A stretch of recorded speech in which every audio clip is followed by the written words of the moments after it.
it's time for our nutrition appointment recap.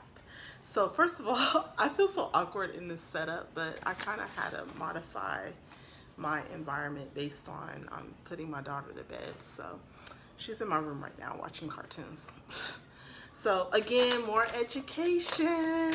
I love handouts, I love links, I love reading, and I received all of that.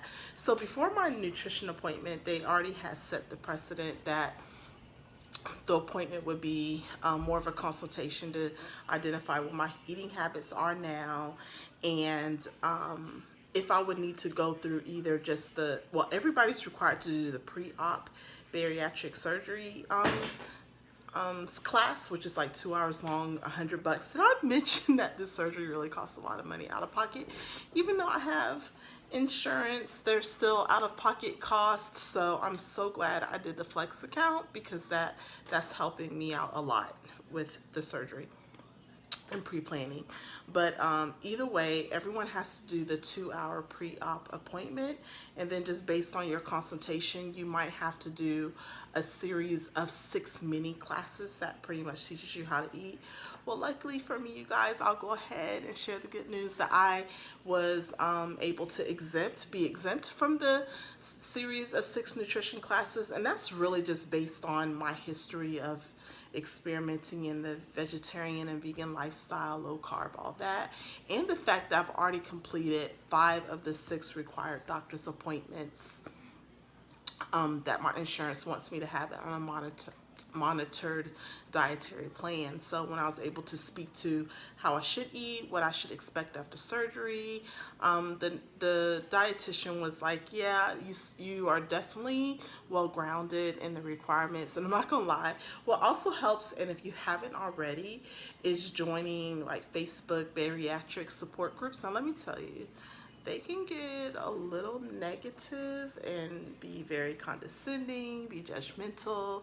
Not everyone, it's just a minuscule population, but those who do, they're just like, but I don't know, I guess everybody's Facebook doctors these days. I swear, I might have said that on another video before. I just don't understand how you do surgery, you've lost some weight, and all of a sudden you know everything. And I'm like, not really, show me your degree. Anyway, so for my nutrition appointment, it started off, I was definitely given this front and back, I'm sorry, paper of just information, and we kind of went through it. But prior to that, she just asked me questions like family history of obesity, health history, things that you're usually probably used to answering in a regular appointment, as well as asking me about diets I've tried, weight loss programs, how much I've lost during those programs. So I definitely recommend having that information readily accessible, just really going through and thinking back over the last few years, what plans have you tried and how much have you lost, and then the dates of those, because I didn't know I was going to be asked those questions. It did take me a minute to put some thought to it. But so I would definitely have that. And I know my surgeon required that information, but I had the form prior to that appointment, so I filled it out. But for the nutrition appointment, I did have that. So then we start talking about vitamins. So as you know, with this surgery, you have to be on vitamins for life. So I did not expect her to tell me that I need to start them now. So I'm going to be getting my blood work in a couple weeks. That's going to basically evaluate and determine any deficiencies that I have. So there are 3 vitamins that she wants me to start taking regardless now. So one is the multivitamin, 200% daily value, and I don't know why I didn't pay attention that said no gummies. So you already know what I went to the store and bought is gummies, because I actually hate swallowing pills. So I gotta go back, and I'll probably just give those gummy vitamins to one of my daughters, or both, split them up and say, hey, take these. So multivitamin, already bought that one. I still need to get the calcium citrate. And so let me tell you, I definitely will be buying that, because in some of my support groups I've seen where people have said they have issues with their teeth. Now, my teeth aren't straight by any means, but my teeth are very strong, and other than not being straight, they're pretty healthy. So I'm definitely going to be going back this weekend when I go back to the store to get that one. The other one that I'm definitely going to be getting is the vitamin B12, because I don't have that one in my home either. So 3 vitamins that they recommend you start taking now, even before you're approved for surgery, all that, so that you can go ahead and get your nutrition status normal before surgery: multivitamin, calcium, and vitamin B12. And of course, increasing the fiber intake and drinking water. So I do a decent job with fiber, and that's just because, again, I'm not really, the only meat I'm eating right now is seafood. So I already supplement that, my diet, a lot with a lot of vegetables. Oh, did I mention I lost like 2 more pounds in the last week? So that was pretty exciting to know that. And I see that where you have like highest starting weight and then pre-surgery weight, data surgery, whatever. So I'm gonna, starting with my next video, I'm gonna start my videos off with stats. So I'll be giving y'all that. And then group meetings, I was super excited to find out here in my city there, and I guess everyone's cities, there's a lot of in-person meetings for people on the same journey. So again, I'm a member of a lot of Facebook groups, but how exciting is that to be able to collaborate on ideas and talk to people in person that are on the same journey as you. So I'm going to start attending those once I come back from my vacation this week. And then they gave us a recommendation for a Facebook group. It's called Success Habits of Weight Loss Surgery Patients. Again, Success Habits of Weight Loss Surgery Patients. And that's because it's monitored by official people who can really keep a handle on the conversation, which I think is good, because like I said, in some of the Facebook groups I'm in, they get out of control and act like they're Facebook MDs.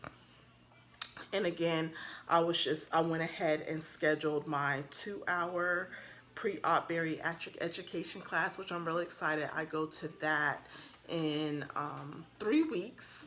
So, you know, I'm definitely going to do a video about all the things I learned. I pretty much figure I'm going to learn, get the diet to start my pre-op diet, where I have to shrink my liver, so all the protein shakes, which I'm pretty excited about that. And then we ended the appointment with just setting goals. So I really like that these appointments have a set short-term goals and long-term goals. So my 3 short-term goals in terms of nutrition this appointment were accessing my hunger level before eating, because I know there are plenty of times I eat just because, I don't know, there's food there, but really you should be thinking about your hunger level. You're supposed to eat to live, not live to eat, you know. And then drinking the 64 ounces of no-calorie fluids daily. Good thing is I'm not really addicted to sodas or coffee. I like coffee to warm me up when it's cold at work, but I'm not addicted to it. And I mean, drinking soda, it might happen once every 3 months for me, honestly, if that. I'm just not a soda person. I don't like the carbonation. And then begin regular physical activity. So I've definitely been increasing my physical activity, which I'm actually excited about that.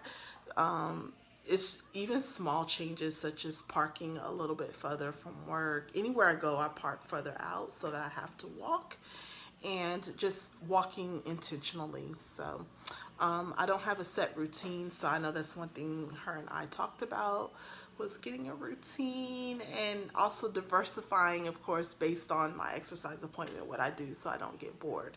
And again, everybody's worried about this arm fat. I am too, but again, I don't know. I hope I don't have a lot of arm fat, but I said I'm definitely, next time I go out to somewhere, wherever they sell arm weights, I'm gonna buy me a couple of like 5 and 10 pound ones, just so I can start, you know, doing some of those. And along with nutrition and exercise, I'm hoping I set myself up for success. So really, yeah, that was it. It was just a consultation. The appointment lasted literally less than an hour. I would even say closer to like 35-40 minutes, so it was pretty quick. And my next appointment, again in 3 weeks, will be a 2-hour. I have also scheduled my GI tract appointment, my blood work appointment where they take a lot of blood, such as for those of us who have had children, you know, we have like 100 tubes of blood, yeah, that. And then after that, I have my psych appointment and one more appointment with my doctor. So really it's going quick. It's looking like all the rest of my appointments will be completed in the month of September, and then it'll be off to insurance for approval, which is so nerve-wracking because I've read and seen so many stories about people who get declined for surgery by their insurance, and I'm just like, please don't decline me. I'm really fat, and I've been fat for all my life. Well, maybe not all my life, but my adult life. But anyways, that's it, you guys. I hope that was helpful. I would love to hear how your appointments went, especially with your nutritionist and whatever appointments you have coming up. I ask that you please subscribe and like my videos. I'm trying to really be a part of the community where we've had bariatric surgery or just trying to lose weight. Anyway, it doesn't matter whether it's with or without surgery. I would love to connect with you. If you subscribe, drop a note so I can make sure to stop by yours and also subscribe back. Love y'all.